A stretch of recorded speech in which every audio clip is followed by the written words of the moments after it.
I watched through binoculars from a silent speedboat, tracking the silhouette of a massive white yacht anchored in the harbor. On the deck, my husband's uncle, Hung, stood with an expensive glass of wine in his hand, laughing with a woman young enough to be his daughter. 3 months earlier, the multi-million-dollar trust fund my late husband had left to save our son from a terminal illness had been emptied overnight. Hung, as trustee, had quietly funneled the entire amount through a chain of shell companies before cashing it out to buy a yacht and fund a life of excess. When I begged him to return the money for my son's surgery, he looked at me with open contempt. The boy's not going to live long anyway.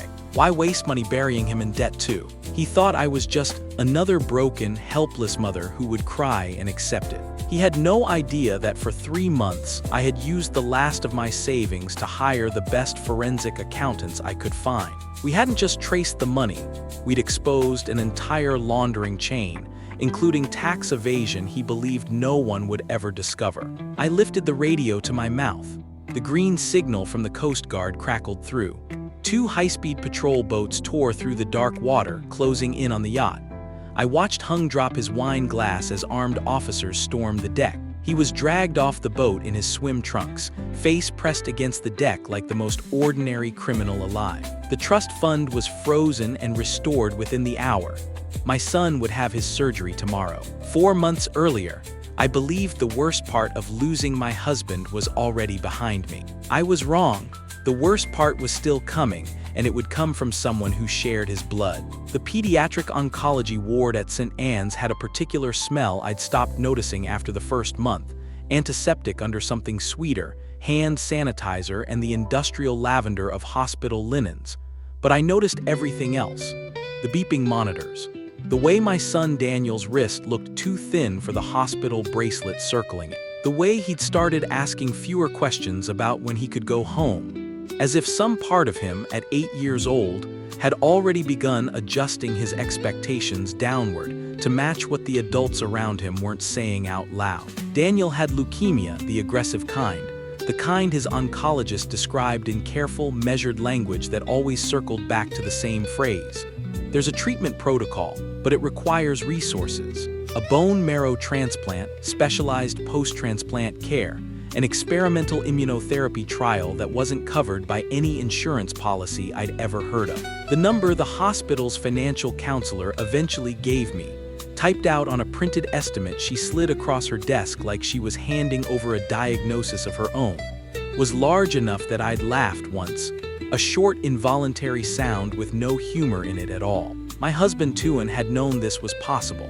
Not the specifics, no one could have predicted leukemia, but he'd known in the particular way engineers know things, that life could deliver catastrophes without warning, and that love without a financial structure behind it was just good intentions waiting to fail. Before he died, a heart attack, sudden 3 years before Daniel's diagnosis, cruel in its own separate way, he'd set up a trust fund. $2 million earmarked specifically for Daniel's future, structured with enough foresight that even Tuan, wherever he was, could not have known how precisely it would one day be needed. He'd named his uncle Hung as trustee. I understood why, even now, even after everything. Hung had been the closest thing Tuan had to a father after his own parents passed young. Hung had walked Tuan down the aisle at our wedding, standing in for a father who wasn't there to do it. He ran a successful import business, or claimed to, and had always presented himself as the responsible one in a family that otherwise ran a little loose with money. The uncle who paid for family dinners without being asked,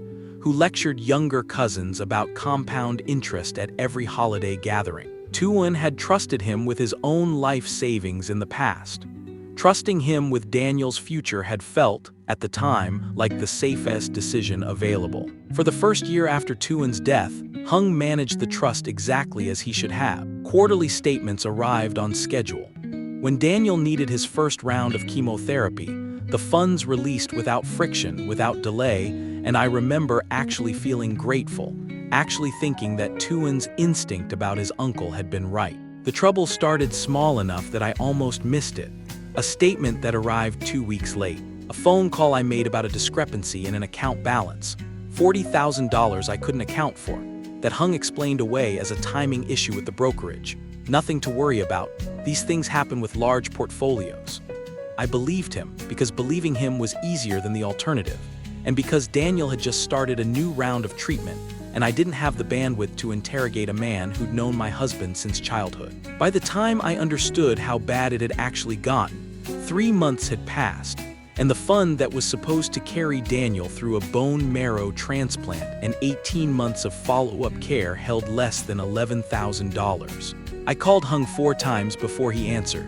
"Min," he said, his voice carrying the particular warmth he always used when he wanted a conversation to end quickly.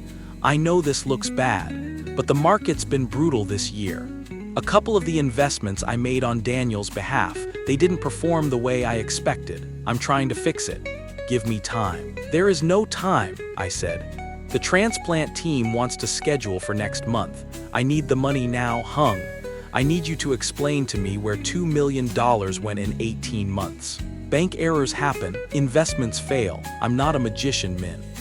I noticed, even through the fog of panic, how carefully constructed that sentence was. Vague enough to sound plausible, specific enough to sound like an explanation, containing absolutely nothing that could be verified or disproven in the moment. I would understand much later that Hung had spent years perfecting exactly that kind of sentence, the kind designed to survive a phone call without surviving an audit. I drove to his house 3 days later, because phone calls weren't working and I'd run out of other ideas. I hadn't been to that house in over a year, not since a family gathering I'd skipped because Daniel had a fever that turned out to be nothing. And I wasn't prepared for what I found in the driveway. A car that hadn't been there before, sleek and new. The kind of car that didn't belong to a man who just told me days earlier that the market had been brutal. Hung answered the door in a robe that looked like it cost more than my monthly rent. A glass of something amber already in his hand at 2 in the afternoon. "Min," he said, not quite meeting my eyes. "This isn't a good time. I need to talk to you about Daniel's trust. I told you I'm working on it." He didn't invite me in. He stood in the doorway with the particular posture of a man guarding something, though at the time I read it as guilt rather than what it actually was. A man protecting a life he had no intention of dismantling. "Working on it isn't good enough anymore, Hung. He needs the transplant in 4 weeks. If I don't have the money, they push the date. Every week we push it, his chances get worse. Do you understand that? Do you understand what you're actually risking?" Something shifted in his face then, something I'd never seen from him before. Not in 15 years of family dinners and holiday gatherings and the warm, avuncular performance he'd built his entire reputation on. His mouth curved into something that wasn't quite a smile, and his eyes, when they finally met mine, held none of the warmth I'd mistaken for over a decade for love. "The boy's not going to live long anyway," he said, his voice flat, almost bored, like he was commenting on weather. "Why waste money burying him in debt too?" I don't remember exactly how I got back to my car.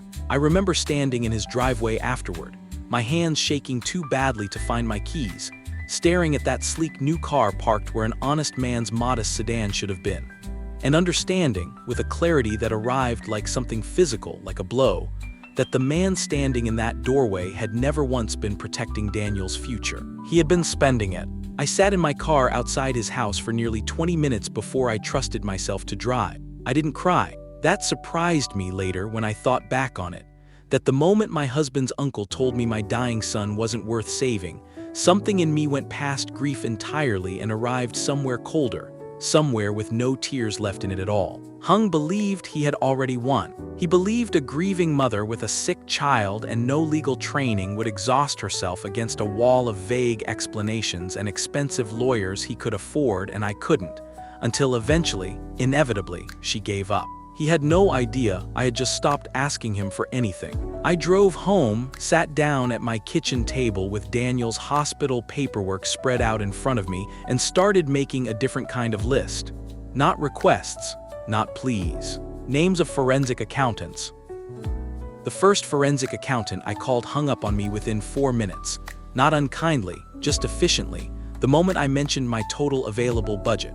The second quoted a retainer that would have covered 2 more rounds of Daniel's chemotherapy. By the 5th call, I understood that the world of forensic accounting operated on an assumption I didn't meet, that anyone hiring them already had enough money to not particularly need them. I found Priya Sharma on the 6th call, through a reference from Daniel's hospital social worker, who mentioned, almost in passing, that Priya sometimes took cases pro bono when the story behind them was bad enough. I told her everything: the trust, the vanishing money, Hung's driveway, the sentence he'd said to me that I still couldn't repeat out loud without my voice cracking. She was quiet for a long moment after I finished. "I'm not going to promise you a fast timeline," she said finally.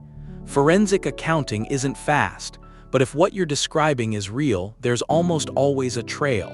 People who steal money rarely steal it cleanly. Give me 2 weeks with the trust's banking records and I'll tell you if this is worth pursuing." It took her 9 days to call me back, and when she did, her voice had a different quality than it had during our first conversation: sharper, more focused. The sound of someone who had found exactly what she was looking for and didn't like it. "Min, I need you to come in. This is bigger than a trustee making bad investments." The office Priya worked out of was small, 3 desks in a converted row house near the courthouse. Walls covered in whiteboards dense with names and arrows that looked, to my untrained eye, like something closer to a conspiracy board than an accounting practice.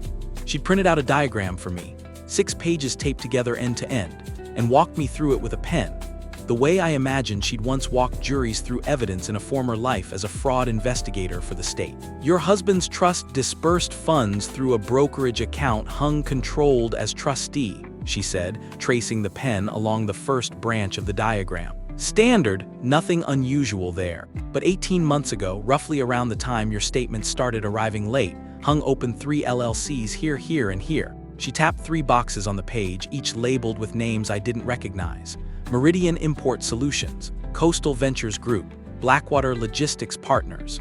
None of them have real business operations. No employees on payroll, no physical inventory, no actual clients we could find. They exist almost entirely to receive wire transfers and then redistribute them somewhere else. Redistribute them where? That's the interesting part. She moved the pen to a 4th box, one with a small anchor icon drawn next to it. About 60% of the funds eventually landed in accounts tied to a marine finance company that specializes in yacht purchases and luxury asset financing. The rest went to a mix of personal accounts, a real estate holding in his girlfriend's name. "Did you know about the girlfriend?" "I didn't know about the girlfriend," I said, and felt something in my chest that wasn't quite surprise anymore. More like watching a shape I'd already suspected finally resolve into focus. "There's also a pattern here that matters a lot legally," Priya continued. "The withdrawals from the trust weren't lump sums. They were structured, broken into amounts just under the threshold that would trigger automatic bank reporting requirements. That's not incompetence, Min. That's not a bad investment decision. That's someone who understood exactly what he was doing and took specific steps to avoid detection." I sat with that diagram in front of me for a long time, tracing the lines myself, from my son's medical trust fund, through 3 shell companies with names designed to sound boring enough that no one would look twice, into a marine finance account, and a house that belonged to a woman I'd never met. "Can you prove all of this? In a way that would hold up legally, I mean, not just to me." Priya nodded slowly. "It'll take time. We need bank records I can't access without a subpoena, which means we eventually need law enforcement involved or a civil filing that compels discovery. But the pattern I'm seeing, structuring transactions to avoid reporting thresholds, the shell company layering, the timing that lines up almost exactly with Daniel's diagnosis becoming public knowledge in the family. This isn't a case where he can claim confusion. This is a paper trail that tells its own story if we follow it all the way through. How long? Realistically, 2 to 3 months to build something airtight enough that a prosecutor won't need to do additional legwork before filing. I know that's not what you want to hear with Daniel's timeline. It wasn't. I did the math that night, the way I'd been doing math for weeks now. Daniel's transplant window. The way his latest blood work had shown numbers trending in a direction his oncologist described with careful neutrality. The $11,000 still sitting uselessly in an account that used to hold $2 million. 3 months felt like a mountain I didn't have the legs to climb. But I also understood, sitting at my kitchen table with that 6-page diagram spread out in front of me, that pleading hadn't worked. Confrontation hadn't worked. The only thing that stood any chance of working was something Hung couldn't explain away with a warm voice and a vague sentence about market performance. Something built from numbers instead of words, because numbers, unlike Hung, didn't know how to lie convincingly. I found a second source of funding for Daniel's care in the interim. A hospital charity program Priya herself helped me apply for, plus a GoFundMe that Daniel's teacher, without my asking, had started and shared with half the school district. It wasn't enough to cover the full transplant cost, but it was enough to buy time, to push the surgical timeline back 6 weeks instead of losing it entirely. And 6 weeks, it turned out, was exactly the amount of time Priya needed. The investigation deepened faster once law enforcement got involved. Priya had a contact at the state's financial crimes unit, a detective named Alvarez who took one look at the shell company diagram and reorganized his caseload within the week. This is textbook structuring, Alvarez told me during our first meeting in a conference room that smelled like burnt coffee. The threshold avoidance pattern alone is enough to open a federal case, separate from the trust fraud itself. Combine it with tax filings that don't remotely match the money moving through these LLCs, and your husband's uncle is looking at exposure on multiple fronts: wire fraud, money laundering, tax evasion, breach of fiduciary duty. This isn't a man who made one bad decision. This is a man who built an entire system. What does that mean for getting the money back? It means we build the case properly instead of moving too fast and giving his lawyers something to attack. Once we have enough for a warrant, we can freeze the assets in a single coordinated action instead of tipping him off and letting him move money again. I asked more than once whether we could move faster, whether Daniel's diagnosis could be used to expedite something. Alvarez was gentle about it, but honest. I understand the urgency, Mrs. Nguyen. But if we act too early and this falls apart in court on a technicality, he keeps everything, and you lose any chance of getting it back permanently. The system's slow because slow is what makes it stick. I hated that answer for exactly as long as it took me to understand he was right. Over the following weeks, while Daniel underwent another round of chemotherapy funded by borrowed time and a stranger's charity, Priya's team traced the last major piece of the puzzle: a series of wire transfers, 6 weeks old, from Blackwater Logistics Partners to Marine Brokerage in the Harbor District, followed 3 weeks later by a title transfer for an 82-foot yacht, registered under yet another LLC Hung controlled, but hadn't bothered to disguise quite as carefully as the other. "He's getting careless," Priya told me, sliding the printout across the table. "People who think they've won usually do. He stopped being cautious because he doesn't think anyone's watching anymore." 3 days later, I learned exactly how careless he'd become. A cousin who still spoke to me, one of the few who hadn't quietly sided with Hung out of some combination of fear and financial dependence, forwarded me a photo she'd found on social media, posted by one of Hung's new circle of friends. Hung, standing on the deck of a gleaming white yacht, champagne in hand, an invitation graphic layered over the image. "Join us this Saturday for the maiden voyage celebration, the Serenity." The party was scheduled for 11 days out. A guest list Priya's contact confirmed after some digging that included half a dozen business associates Hung was courting for a new venture, 2 city councilmen he'd been cultivating for tax abatement favors, and a small cluster of socialites whose presence, more than anything else, would guarantee press coverage. I looked at that photograph for a long time, Hung's face, relaxed, sun-warmed, radiating the particular contentment of a man who believed the story was already over and he had won it. He had no idea it was the last party he would ever throw as a free man. The warrant came through 9 days after the photograph of the yacht reached me, faster than Alvarez had promised, though he told me later it was because the structuring pattern alone had been enough to convince a judge without waiting for every last thread of the tax evasion case to resolve. "We move Saturday night," Alvarez said, laying a harbor map across the same conference table that had smelled like burnt coffee for the better part of 2 months.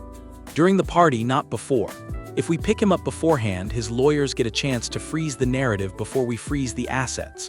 We want him exactly where he feels safest, surrounded by exactly the people he spent stolen money trying to impress." "You want an audience," I said. "I want the arrest to be undeniable," Alvarez said. "A man like this survives on plausible deniability. He spent months telling people it was bank errors, bad investments, a difficult year. That story doesn't survive federal agents boarding his yacht in front of 40 witnesses." The Coast Guard's Maritime Enforcement Unit would coordinate with Alvarez's financial crimes team.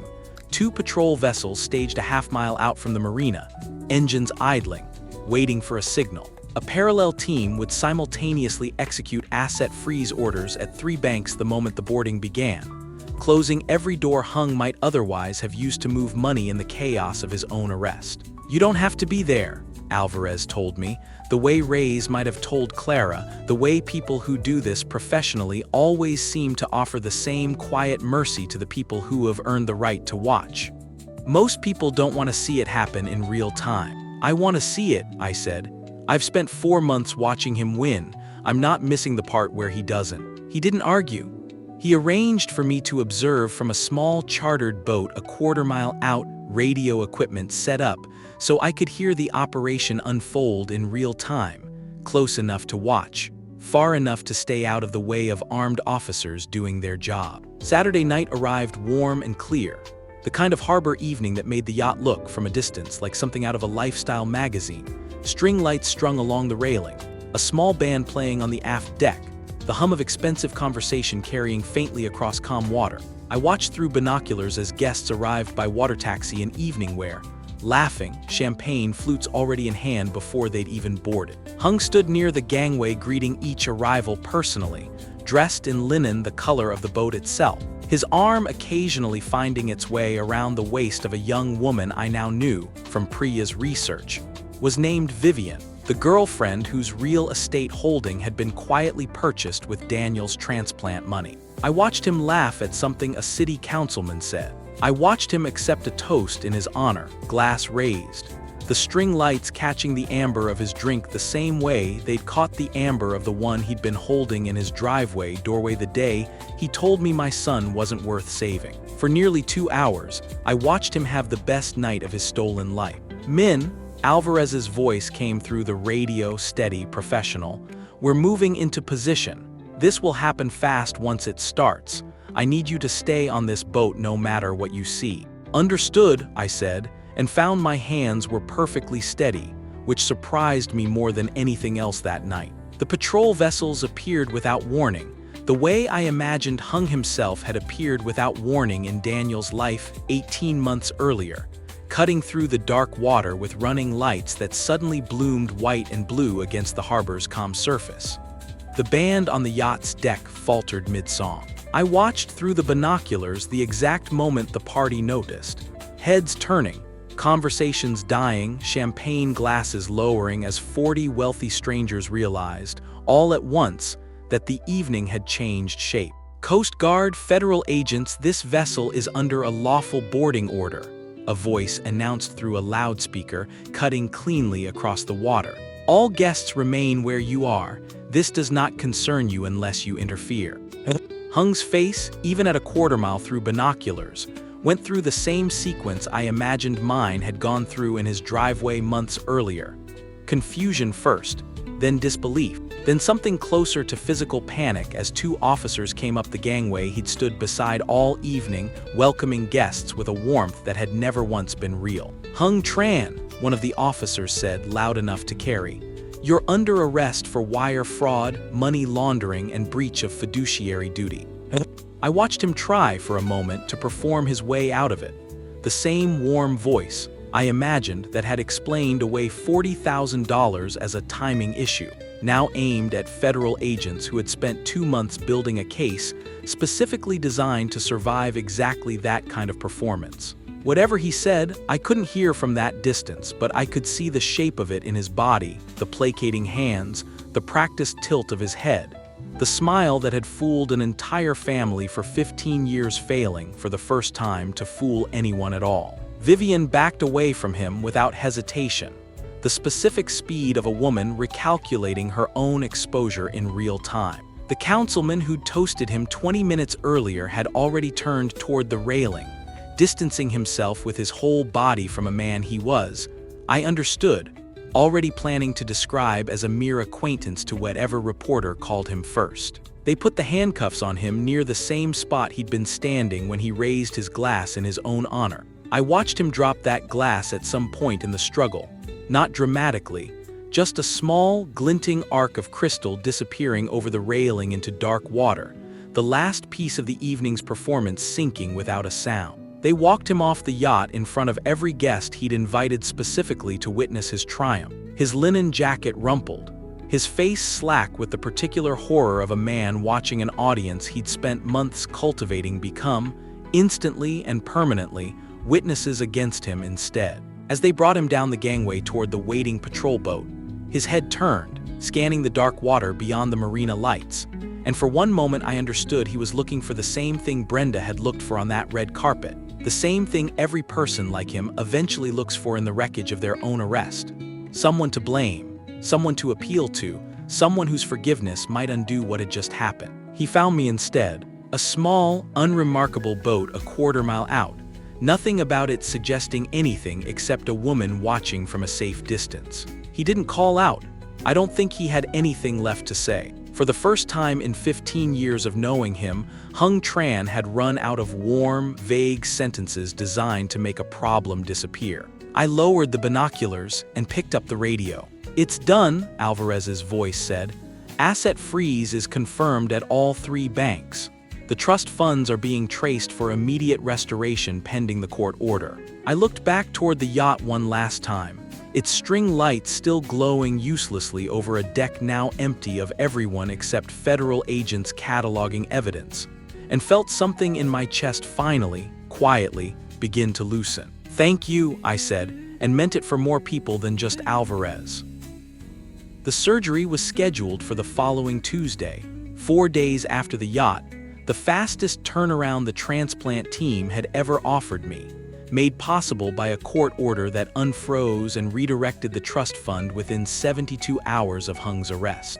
I sat in the hospital's family consultation room, signing paperwork I'd been told, only 2 weeks earlier, might not exist for months, and found my hands shaking for the first time since the night Hung had told me my son wasn't worth saving. Not from grief this time, from something closer to disbelief that the mountain I'd been climbing for 4 months had simply, finally, been removed from in front of me. The federal case against Hung expanded fast once the forensic evidence went public.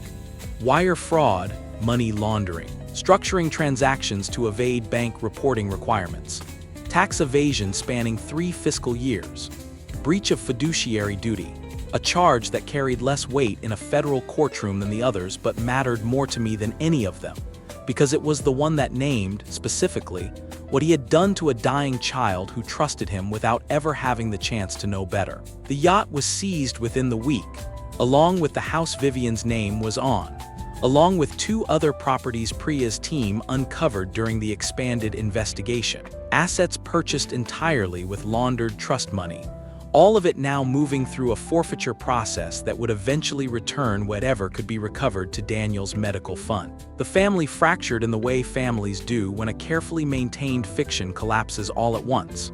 Some relatives called me within days, ashamed, apologetic, admitting they'd noticed Hung's sudden wealth and said nothing because confronting him had felt impossible. He'd been too respected, too generous at holiday dinners, too skilled at making doubt feel like an accusation. Others tried, even after the arrest, to soften what he'd done, to call it a mistake or bad judgment. The same reflexive family loyalty that had protected him for 18 months now scrambling to find a version of the story that didn't require anyone to admit how completely they'd been fooled. I stopped answering most of those calls. I'd spent 4 months being disbelieved, dismissed, and told to be patient with a man who was actively spending my son's survival. I didn't have anything left to offer people who'd only found their courage after the outcome was already safe to agree with. Hung's trial date was set for the following spring. His lawyer, according to Alvarez, was already exploring a plea agreement, the evidence too complete, too methodically documented, for any real defense to survive contact with it. Whatever sentence he eventually received, I understood by then that it wouldn't undo what those 4 months had cost. The sleepless nights, the fear that had aged me faster than the calendar could account for, the particular scar of hearing a man I'd trusted for 15 years decide, out loud, that my son's life wasn't worth the money it would take to save it. But some of it at least could be repaired. That was the part I hadn't expected to feel so acutely on the morning of Daniel's surgery, not triumph over Hung, which had already come and gone on that quarter-mile of dark water, but something quieter, something that had nothing to do with him at all. I sat beside Daniel's bed in the hour before they wheeled him into pre-op, holding his hand, his hospital bracelet still too loose around a wrist that had grown thinner than I liked to think about. "Are you scared?" he asked me, in the direct way 8-year-olds ask questions adults spend years learning to avoid. "A little," I told him, because he deserved the truth more than he deserved comfort that wasn't real. "But I'm not scared about the surgery. The doctors know exactly what they're doing. I'm not scared anymore about anything else either." He considered that with the particular seriousness he brought to most things since his diagnosis. An old soul gravity that still, some days, broke my heart faster than his illness did. "Uncle Hung isn't coming, is he?" he said. Not really a question. He'd heard enough hallway conversations over the past week to understand something had changed, even if I'd kept the worst of it from him. "No," I said, "he's not coming. He's not going to be part of our lives anymore." "Good," Daniel said, with the blunt, uncomplicated clarity children reserve for the truths adults spend too long dancing around. "I didn't like how he talked to you that one time." I hadn't known he'd overheard that. I didn't ask which time he meant. I just held his hand a little tighter and told him it was going to be all right, and for the first time in 4 months, I actually believed the sentence as I said it. They came for him 20 minutes later. I walked beside the gurney as far as the doors would allow, kissed his forehead, and watched him disappear down a hallway toward a surgery that existed, in every practical sense, because a forensic accountant named Priya had refused to give up on a diagram nobody had asked her to draw for free. I sat in the waiting room for 6 hours. I thought about the diamond of a wine glass shattering on a yacht deck. I thought about a driveway and a robe that cost more than my rent, and a sentence I would never fully stop hearing no matter how many years passed. I thought mostly about a $2 million trust fund that had finally, after everything, done exactly what my husband built it to do. The surgeon found me a little after 4 in the afternoon, still in scrubs, tired in the specific way of someone who just spent 6 hours doing something extraordinary and treating it as routine. "It went well," she said. "Better than well, actually. We'll know more in the coming weeks, but today went exactly the way we hoped it would." I didn't cry until I was alone in the hallway outside the recovery room, and even then, it wasn't the kind of crying I'd done in Hung's driveway months earlier. It was quieter than that, lighter. I still keep the 6-page diagram Priya drew for me that first day in her office, folded now, worn soft at the creases, tucked into a drawer I don't open often. I don't need it anymore. But I've learned over the past year that some things are worth keeping, not because you're still afraid, but because you finally aren't. Daniel is in remission now. He asks fewer careful questions and more ordinary ones, about school, about whether we can get a dog, about nothing more urgent than an 8-year-old's ordinary future. Some nights when the house is quiet, I still think about the sound that wine glass made, shattering against a deck that no longer belongs to anyone. I don't think about it with anger anymore. I think about it the way you think about whether that has finally, completely passed.